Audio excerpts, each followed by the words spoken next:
Pessoal, no período joanino, teremos ainda a Missão Artística Francesa, no qual virão muitos artistas, inclusive um dos mais famosos, Jean-Baptiste Debré.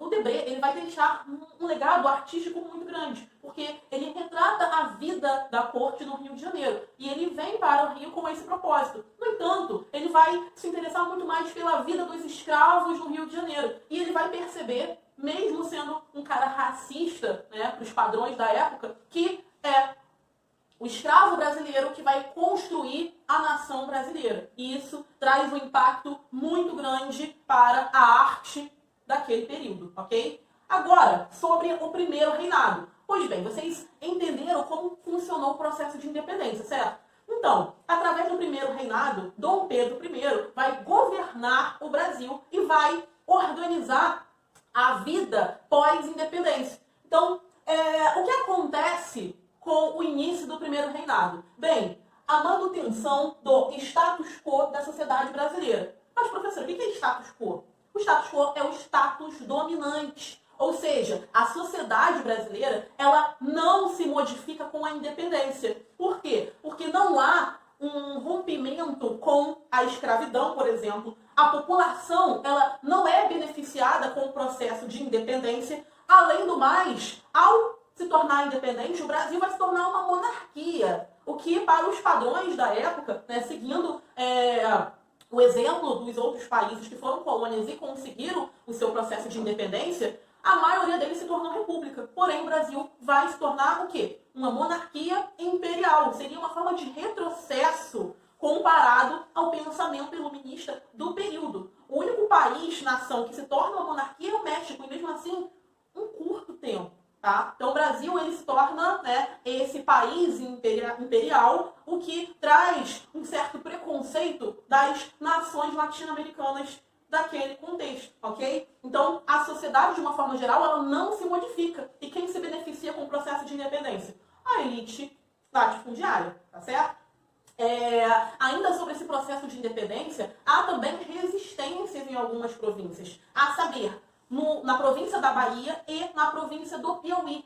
Ambas contavam com uma grande quantidade de portugueses que recusam largar os seus privilégios, né, e não aceitam esse processo. Então, vai acontecer, de fato, uma luta armada, tanto na Bahia quanto no Piauí. Na Bahia, um dos grandes destaques é a soldado Maria Quitéria, que chega a lutar como homem nesse processo de independência. E para os baianos, a independência não é no dia 7 de setembro de 1822, e sim no dia 3 de julho de 1823. Até hoje, os baianos comemoram a independência em julho e não em setembro, o que dá toda uma carga histórica a esse processo. No Piauí, acontece a Batalha do Genipá, que é o processo de expulsão dos portugueses da região, porque eram muitos, tá? Inclusive, isso já foi tema de uma questão da prova da PM do Rio de Janeiro, se eu não me engano, no ano de 2010, ok?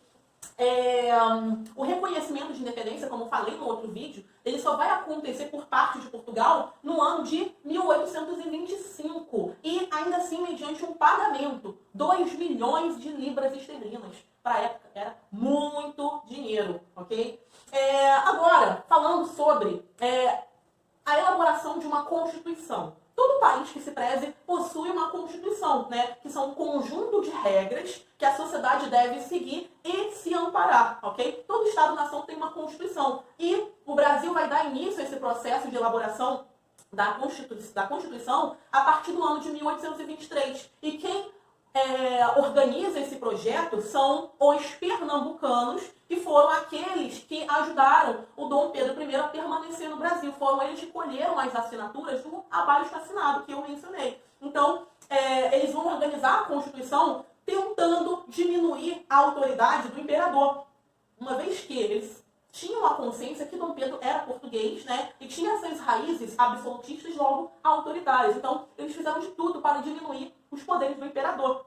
E quando Dom Pedro I toma conhecimento disso, ele, tão logo, não vai acatar a Constituição, né? E esse processo vai durar a madrugada inteira, tá? Que fica conhecida como a Noite da Agonia. Ou seja, os deputados, né, os futuros deputados do Brasil, vão ficar nesse processo de saber ou não se a Constituição seria aprovada. O que não acontece. No dia seguinte, o Dom Pedro I cancela esse projeto de Constituição e vai reunir pessoas ligadas a ele para elaborar um novo projeto de Constituição, que é a Constituição de 1824. Primeira Constituição da história do nosso país e única a ser uma Constituição monárquica. Todas as outras são republicanas, ok? Então, essa Constituição será outorgada por Dom Pedro I. E o que seria uma Constituição outorgada? Uma Constituição imposta de cima para baixo. Ao longo da nossa história, só tivemos duas Constituições outorgadas.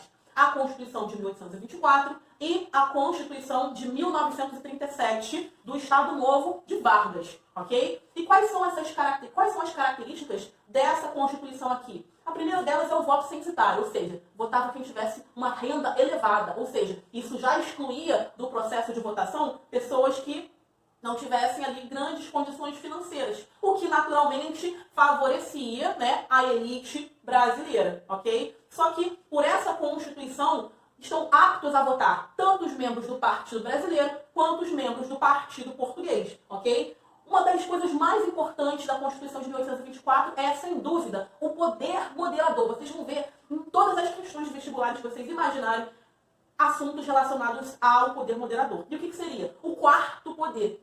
Na nossa Constituição atual temos o Legislativo, o Executivo e o Judiciário. Na Constituição de 1824 tinha o poder moderador, que era o quarto poder, que estava acima de todos os demais. Ou seja, com o poder moderador, o Dom Pedro I podia fazer qualquer coisa. Ele podia dissolver assembleias, ele podia elaborar novas leis, ele podia cancelar reuniões, ele podia intervir tanto no Legislativo quanto no Judiciário, ou seja, ele podia fazer tudo.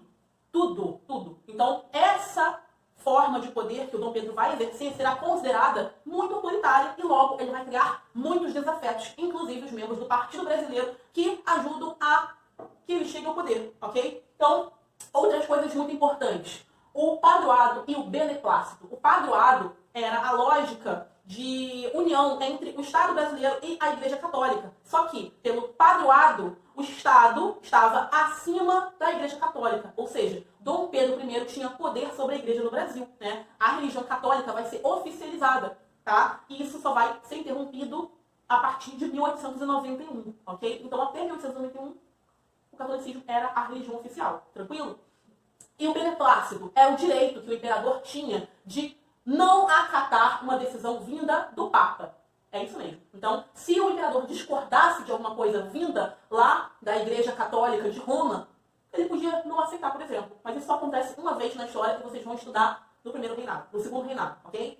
E o Senado vitalício era o direito que o senador tinha ao ser votado de permanecer no cargo até o fim da sua vida.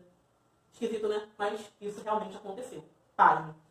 E o poder hereditário também é uma coisa muitíssimo importante, que dá o direito do filho do imperador assumir o poder no caso de morte do pai. Tranquilão?